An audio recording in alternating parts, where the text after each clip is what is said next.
Hello and welcome back to Clark and Addison. Born into the Ivy. We are your hosts, David and Eli, and we are back to talk about quite a few things about the Cubs. We're going to talk about some of the transactions and ins and outs that have been happening over the last few days, or last week to a week and a half. Um, some of the small little rumors that have been going about. The Cubs had a free agency signing that we'll talk about, and some starting pitching targets that we think could be had in via trade. So, um, first, I'll talk about the Cubs have non-tendered two players. I don't think either of them were too big of a crazy surprise. As much as I love Reese McGuire, it just made sense with all the catching depth that the team has right now. I would love to see Reese come back into the organization and kind of like he was this year, where he was um, in Iowa in case they need him.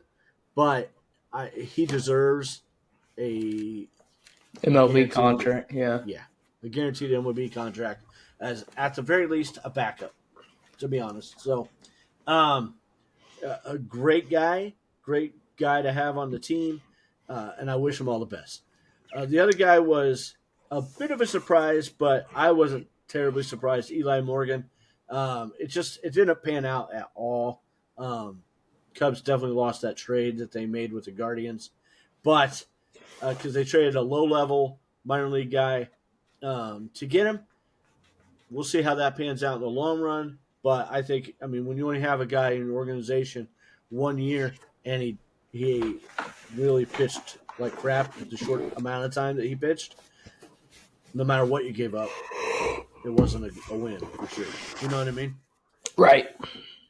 The Cubs did select a trio of minor leaguers and put them on the 40-man roster to protect them in the Rule 5 draft in December. Left-handed pitcher Riley Martin and James Triantos both played in AAA Iowa this past season, and second baseman slash infielder Pedro Ramirez played in Knoxville, Double A Knoxville. Ramirez is the number 8 Cubs prospect in the top 30, while James Triantos is number 10, and Riley Martin is not ranked in the top 30.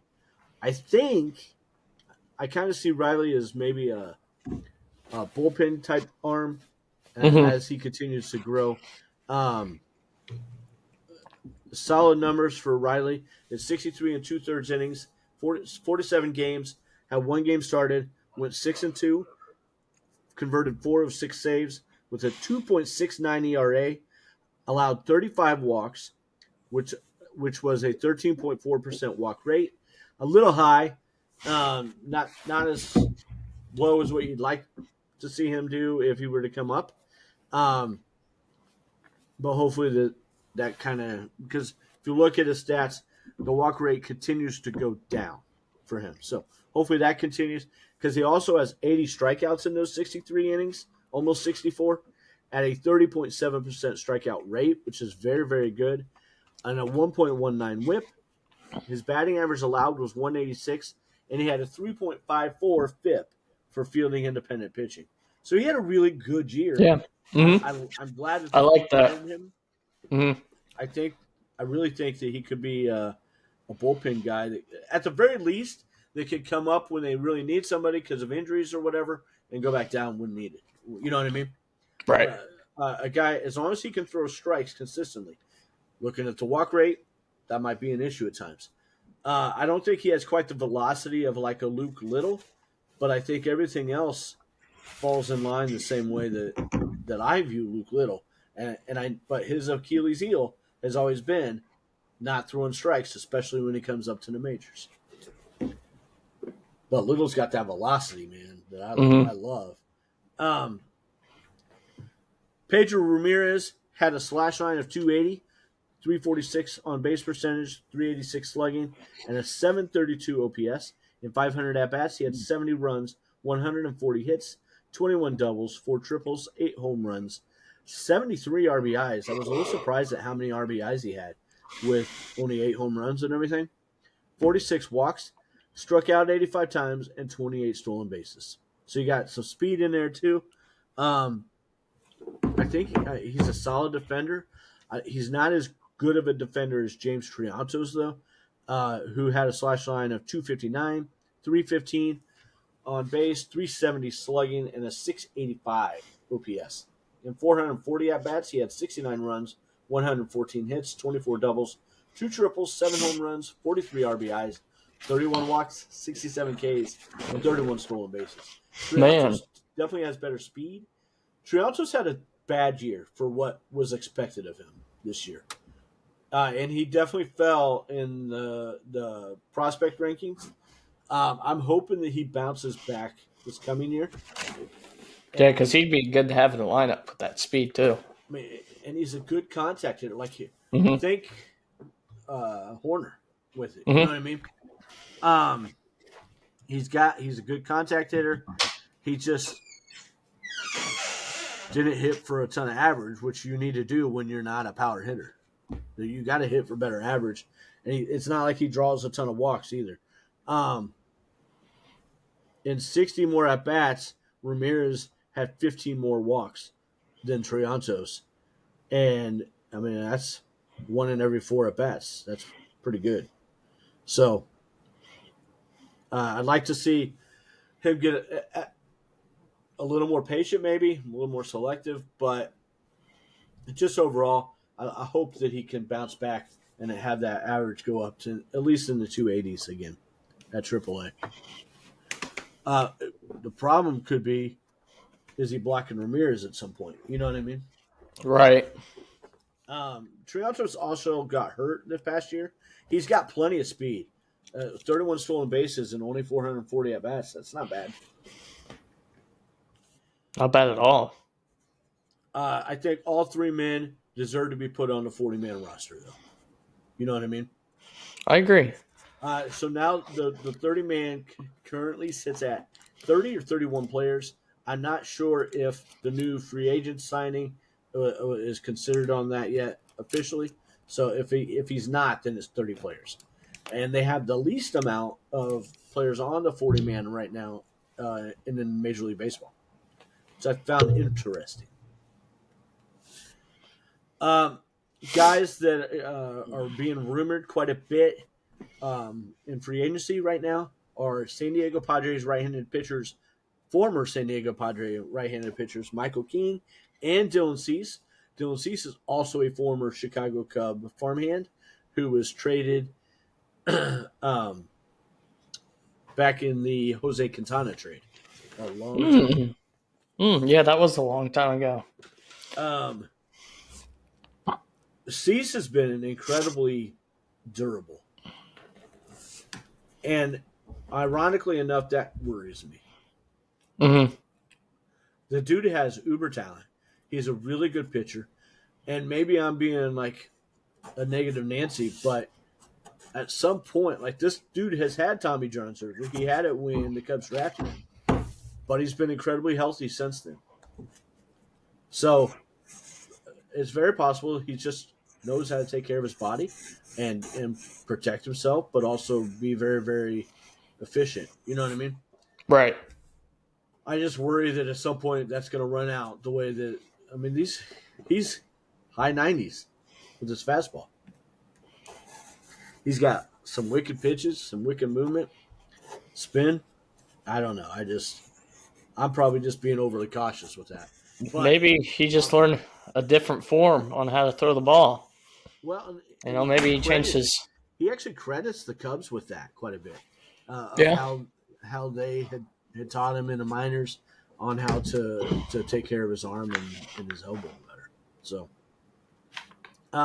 Michael King isn't going to cost as much, but I think that the upside is just as real. I just don't think it's as consistent as Dylan Cease's. You know what I mean? Right. I think Cease is the more ultimately talented player, but I don't know that it's as drastic as the price tags are going to be. Like King is expected to sign for under $100 million. Cease is expected to sign over $150 million.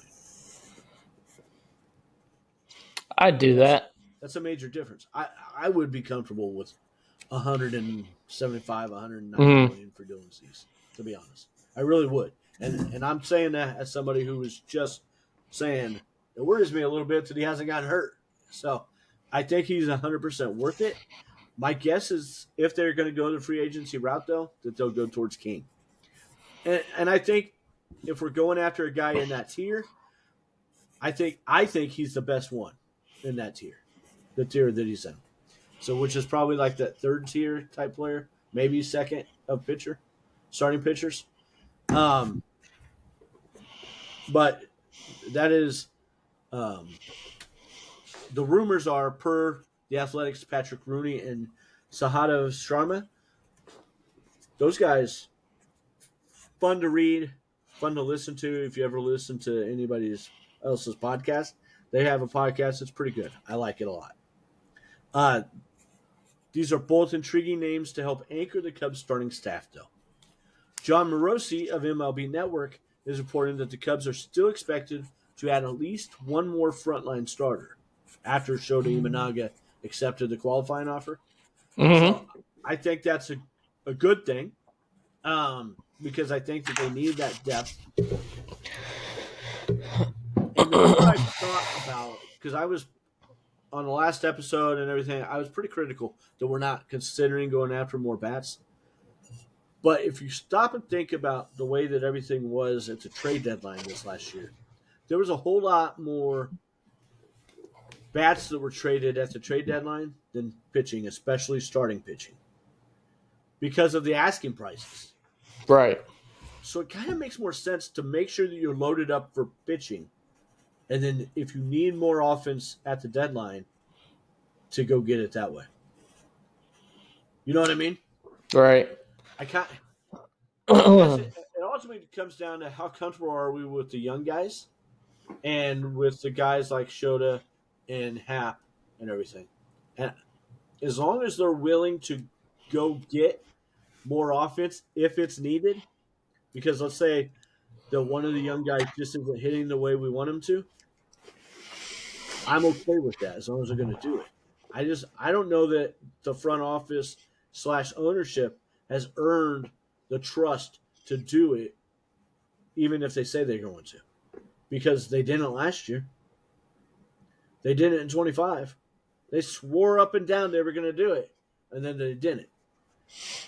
And I understand the asking prices were stupid. I get that. But at the same time, I don't. Like, you said you were going to do it, and you didn't. Yeah. So why do I now trust that you're going to do it for a bat? And they haven't come out and said that. I'm just thinking, like, maybe that's part of their thinking. And that would make sense to me if that's their thinking. I like that we're loading up on pitching. And they still haven't announced. So the Cubs did sign right-handed reliever Phil Maton to a 2-year deal that includes a club option for 2028. Terms have still not been disclosed that I can find. First reported by Bleacher Nation and followed by several others. Between Texas and St. Louis, the majority of what with St. Louis last year, Maton had his best season of his career.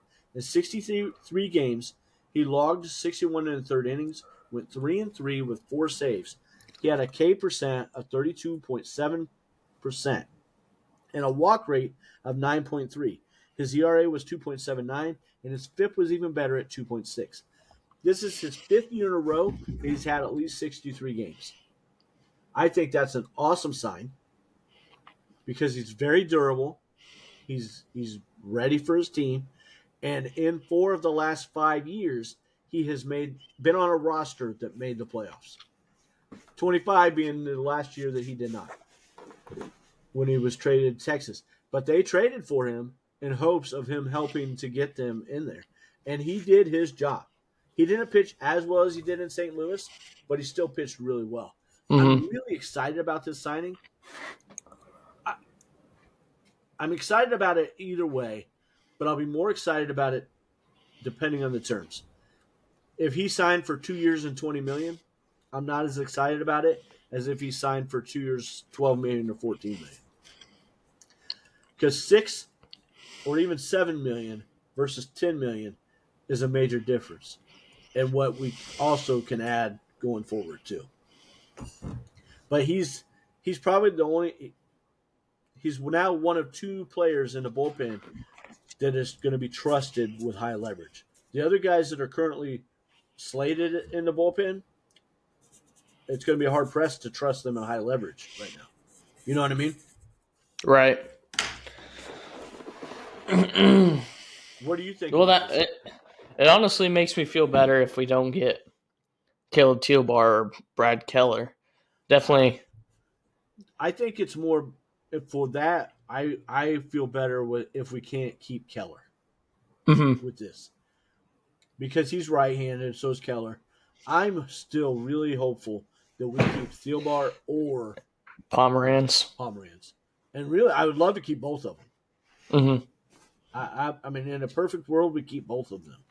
I just don't know that that's going to happen. I would say that both of them are probably feeling out the free agent market right now. But I would be surprised if neither of them or both of them didn't come back to Chicago and say, "This is what I'm being offered. Can you match that?" Because I think, like Keller, they both really enjoyed their time here. But the difference, Keller is being talked about even more. There's like 3 or 4 teams that want to turn him into a starter, A starter. Mm-hmm. and you can't blame him for wanting to try that again. Right. And it's not going to happen with the Cubs at this point.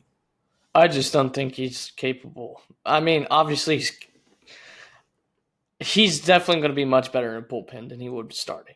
I agree. I think. I think he's found his niche, but I mean he's had success as a starter, so Mm-hmm. you can't blame him. Another guy that I have hopes that the Cubs might consider, especially the longer he might be on the free agent market, is Ryan Helsley. And now he's being rumored as Yeah. a guy that people are interested in turning into a starter too. It's like, what the heck's going on, man? I wouldn't start him either. No, I I certainly think wouldn't that's a start Helsley. huge risk of I injury. Yes, I think Helsley specifically is much better suited for the bullpen, and if he goes even a second time through the lineup, I think he gets shelled a whole lot easier Mm-hmm.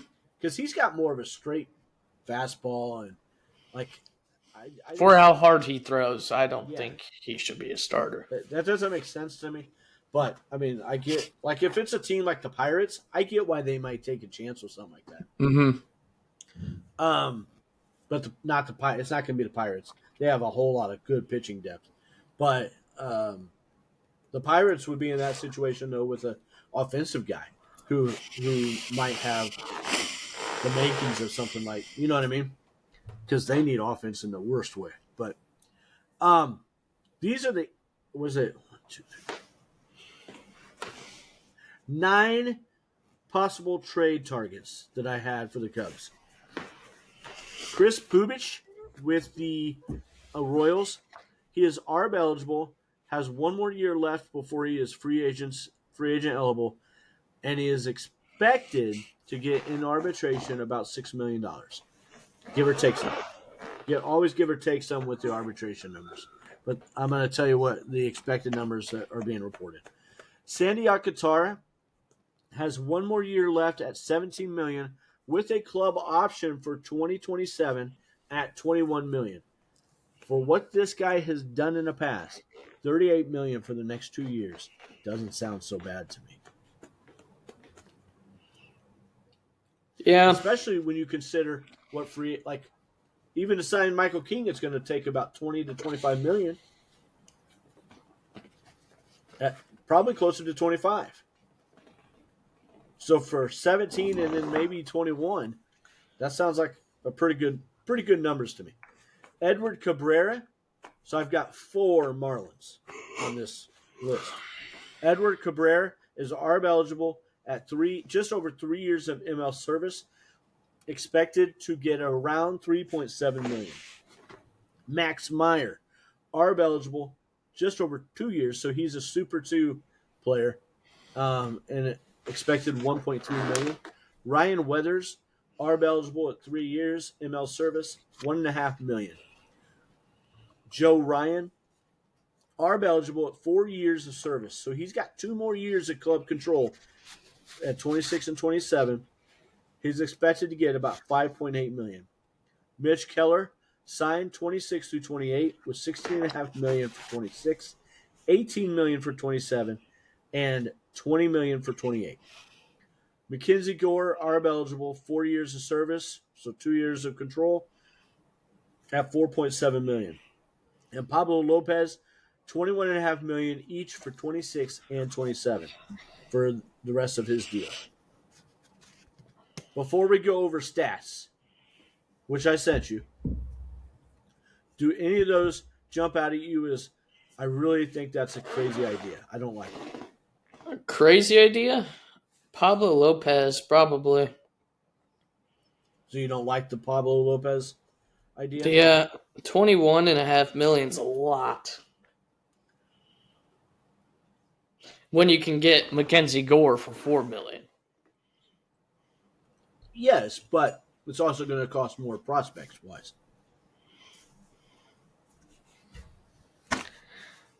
Yeah, but So Mackenzie Gore, I could see a world where you have to trade Ballesteros and Casey. okay, yeah. Now that you say that, I'm not saying that's definite. I think that but you got to trade Wiggins at least, and one of those guys, and then another player. Or to keep Wiggins, you trade those two. I don't know that I want to trade both of those guys. I wouldn't. But if you could do it for, let's say it's Casey, Wiggins, and another like Pedro Ramirez. He's a number 8 prospect, right? Mm-hmm. If you trade those 3 I would for Mackenzie Gore. for Gore, what about anybody else on that? Like, so would Gore be your number 1? Gore would be my number 1, yes. He would not mind. Who would yours be? You won't like it. Sandy Alcantara? Yep. Yeah. Alcantara is my number. Actually, no, he's my number 2. I'm sorry. Joe Ryan is my number 1. But Sandy is my number 2, and Cabrera is my number 3. But it's really close between Cabrera and Bubic for me. Mm. So Gore would be my number 5. And when I say that, I'm not talking about just in a vacuum, this is who I like best. I'm talking about prospects as well. Like what it would cost for prospects. I wouldn't mind the Joe Ryan one either. It's Mackenzie Gore and Joe Ryan would be the only two that really catch my eye. Even if that is willing, I would be willing to trade those 3 if we get to keep Ballesteros.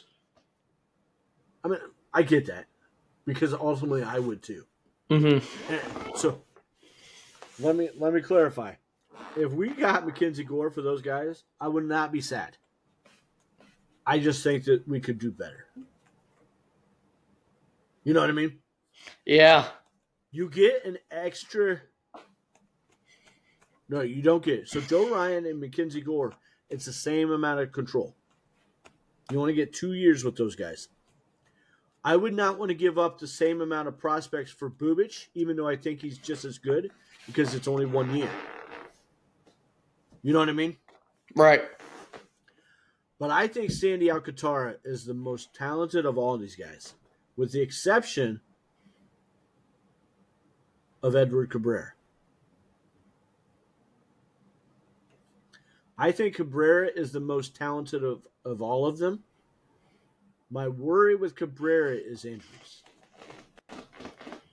and stamina in games. But he showed that more in the second half of last year. But he also had an injury scare in the second half of last year. You know what I mean? Mm-hmm. This kid has really good numbers. I'm also really intrigued by the talent of Max Meyer. Ryan Weathers, I threw in there. Like, he would be intriguing to me, but more as a, hey, we just picked up Edward Cabrera and Ryan Weathers.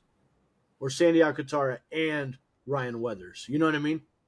Right. That would that's where that would intrigue me more.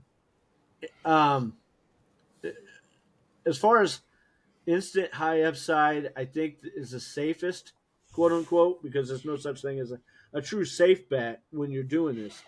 But the safest to me would be Joe Ryan.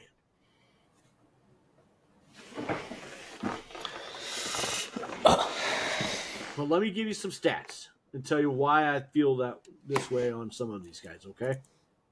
Alrighty. Bubich, this past year, he only had 116 innings. That scares me a bit.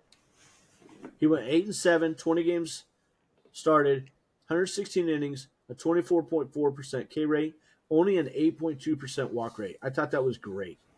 You know what I mean? His ERA was 2.67. His FIP was 1.95. That by far the best FIP on here. But he's only 1 year. So I would expect that the Royals are probably going to want Jackson Wiggins at the very least. And I don't know that I'm comfortable with that. Would you be for 1 year? No, I don't. I think 1 year contracts are to have a player on your team for 1 year while giving up, That your much. prospects is kind of ridiculous, and especially at the end of the year when free agency comes and you don't want to sign the guy. So I think it's kind of bogus. I think in the right instance, it makes sense. I don't know that this is it, though. You know what I mean? I don't think Right. that this is the right instance. I like Mitch Keller. I was all for the Cubs trading him in a reasonable deal at the deadline. But the Pirates are not being reasonable, in my opinion. Mitch Keller's a good pitcher. He's not a great pitcher. And they wanted Cade Horton and one of those other guys. And they wanted Matt Shaw, I think, too. Oh my. I said, what the hell? For Mitch Keller? Look at his stats. Yeah.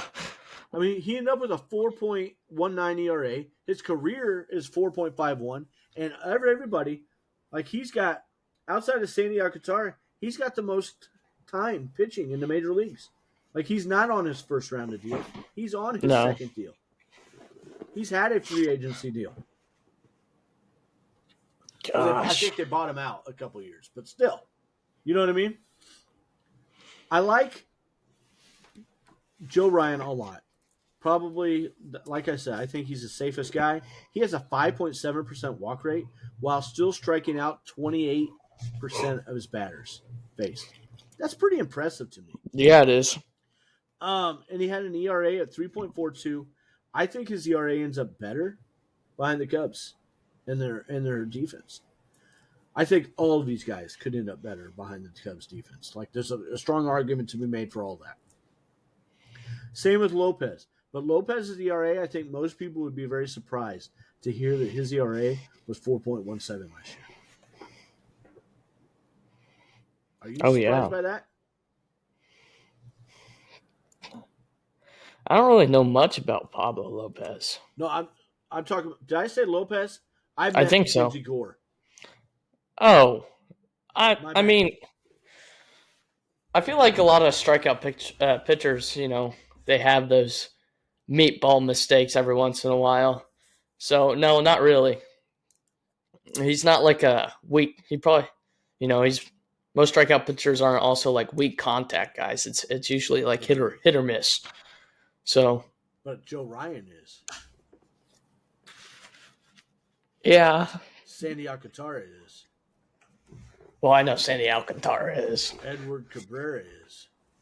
Weak contact guys, I mean. Oh. They're all weak contact guys. Max Meyer falls in with what you just said. With like Gore. I think Gore will get there more as he gets older. Like he's the second youngest on this group. Is he? Really? Meyer. So, like, there's a ton of room to grow for Mackenzie Gore. Like I said, I would no way, shape, or form would be mad. I would be ecstatic if the Cubs traded for him. I just think that with the prospect value, we can do better. Right. I also think if we made it Casey or Ballesteros and Wiggins and Ramirez, and maybe if we add one more, we could trade for Sandy and Edward Cabrera. I wouldn't do that. I would. I can't. I couldn't. I would love that. If we could keep Ballesteros, I would love to keep Ballesteros. I'm not saying trade Ballesteros. I'm saying trade. Oh, I thought. No. Casey or Ballesteros, but preferably Casey. Oh, okay. But as long as we need to keep one of those two. Mm-hmm. I prefer Ballesteros. I do too. My problem with keeping Ballesteros is trusting Seiya to play right field the whole time. True. I struggle with that a little bit. But push come to shove, I think that we're probably going to be a better team with Ballesteros playing regularly versus Casey. For this year. I'm not saying definitively going you know what I mean? But I'm saying for this year, I think that I ultimately think that Ballesteros is the better prospect. But I could be wrong on that because I really liked what we saw with Casey. I guess we didn't really see enough of him, but agreed. The way that Ballesteros just puts the ball in the outfield, agreed. It's and he fits really, really well with what this team needs. Mm-hmm. Because he's a contact hitter. He's going to hit for some power, but that's not his game. I just think he chooses not to. Yeah, exactly. He just doesn't. I bet you that dude could possibly have more power than Seiya Suzuki. He just doesn't want to use it. I don't know who's going to have more Seiya. I think very few people have more power, pure power, than Seiya. Mm-hmm. Oh, I bet you Moises could if he really wanted to. I just love the way he hits and the way he approaches the game. And I'm really stoked that he's really, it seems like he's really going to get a chance at this. And I'm excited for that. Yes. But if we could get, in any other top 10, I think I've got the top 10 prospects here. Casey, Ballesteros, Wiggins. So let's trade Rojas or Alcantara or even Ethan Conrad or Jonathan Long.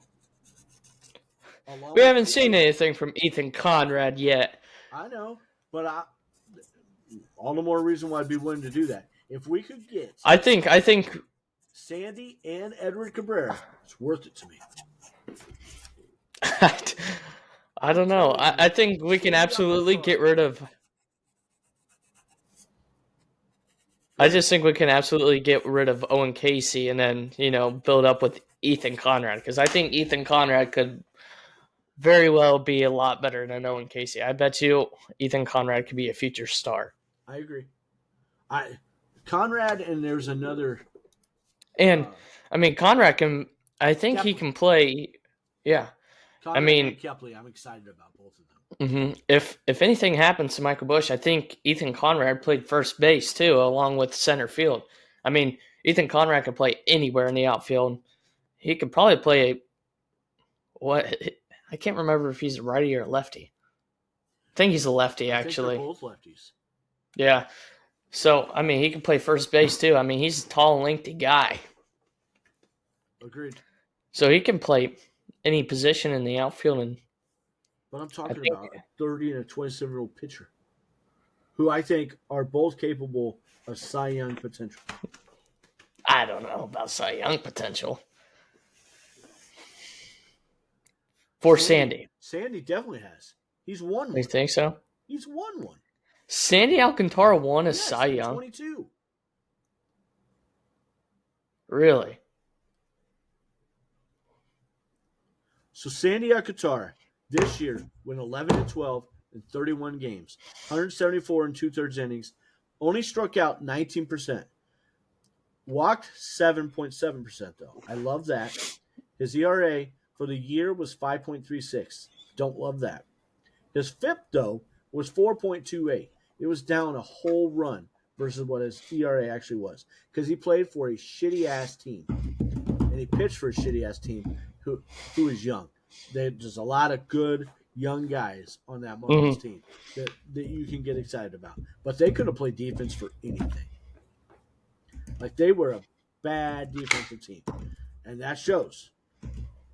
Edward Cabrera His FIP actually went up, so maybe that doesn't help him as much. But in the second half, remember he's coming off Tommy John surgery. It takes some time to get back in the swing of things, especially as quick as they brought him back. Like, I still don't understand why they brought him back so fast. You know what I mean? Well, actually, I do, because they were hoping he could take off and they were going to get a high prospect haul. That's what they were hoping for.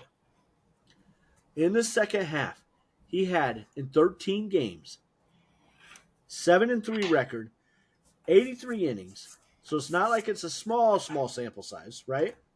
It's small, but it's not too small to get, hey, I think he's back. 21% walk or K rate, so it went up 2%.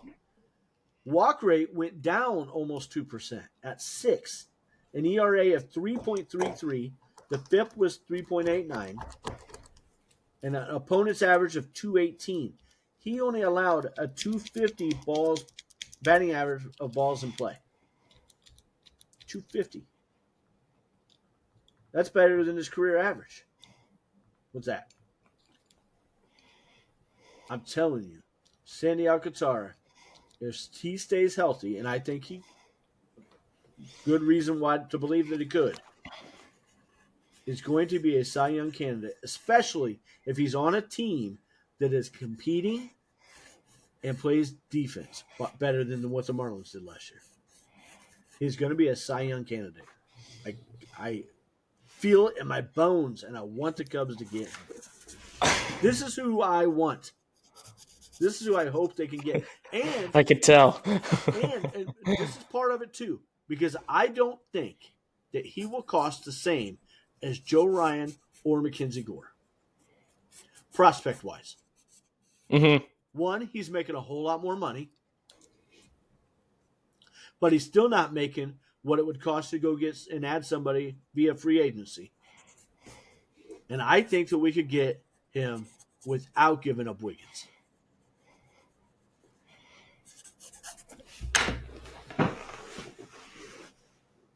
If we don't give up Wiggins, would you agree that it's better to trade Casey and Pedro Ramirez or some other high-level top 10 prospect with Casey to get him and keep Wiggins? Or no? Or would you rather have one of those other two? I'd be okay with that. Because, again, we got Triantos. And then, I don't know that I like it as much if we have to trade Wiggins to get Sandy. Right. I'm saying with Casey and Ramirez. So what if it takes Casey and Wiggins?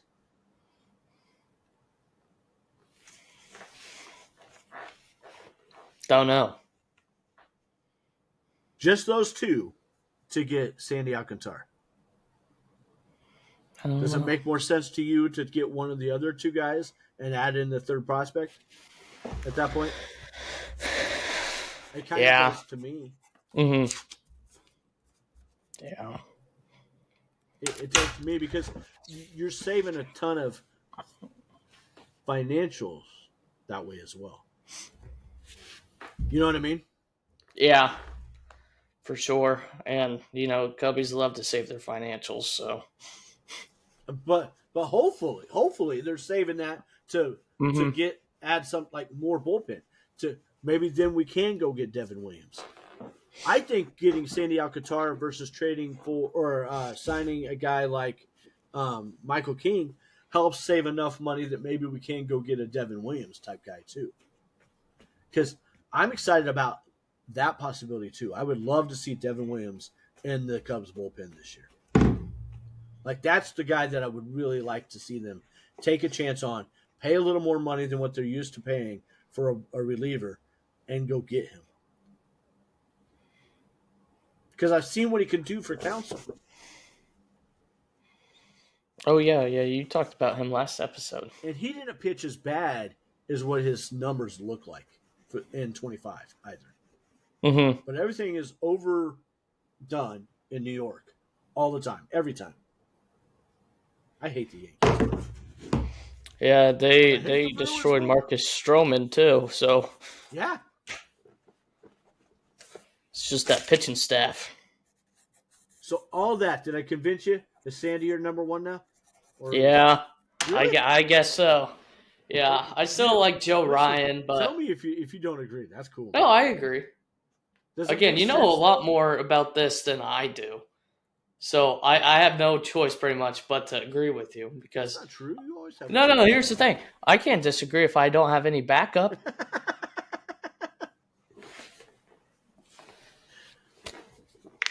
You know? I really hope it's one of those three. Mm-hmm. Ryan, Gore, or Cabrera. Unless they don't have to give up Wiggins for Bubic either.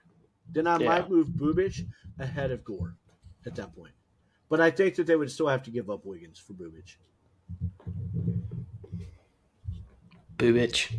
But in a world where we can keep Jackson Wiggins and maybe he can grow into, like, I love that idea as well. Because that guy's got some true upside. An exciting upside. And the Cubs don't get that very often with their pitching prospects. Mm-hmm. That's why Cade Horton's so amazing and so awesome. And I'm so excited for it. And I am. I'm excited for Cade. I am too. I think he'll be a Cy Young candidate. All right. You got anything else, buddy? No. I got one more thing I want to put out. Congratulations to Jonathan Long for being named the Buck O'Neil Cubs Minor League Player of the Year. And Justin Florentino was named the V.D. Himsel Cubs Minor League Pitcher of the Year as well. Jonathan Long is the number 7 Cubs prospect in the top 30. And right now, Florentino is not in the top 30, but I think that he gets in there in the preseason rankings this coming year for 2026. And I'm excited. I just talked about the Cubs don't have a ton of like high upside pitching prospects. I'm excited about this guy. His numbers this year, this was by far his most consistent year. He was signed in January of 23 as an amateur free agent. And this year, 25, he had 81 in the third innings. He went 5-5, 14 starts, had an ERA of 2.43 at Myrtle Beach. Most of that was at Myrtle Beach. The other part was at Cubs Complex, right? Mm-hmm. And he had, I thought he had K percentage here. I don't see it. He had 29.7% K rate and only a 7.4% walk rate. That is really good for a guy as young as he is. Oh, yeah. How young is he? 19? Yeah. 20? I think he's 19.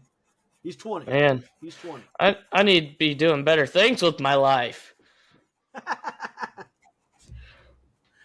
But I'm excited about this kid and what he might be able to turn into. So, very cool. Agreed. Thank you very much for joining us, everybody. Don't forget to like and subscribe. Smash that like button. Smash the subscribe button on any of your podcasts that you are listening to and or watching us on YouTube. Thank you. Have a great day. And let's go Cubs. Go Cubbies.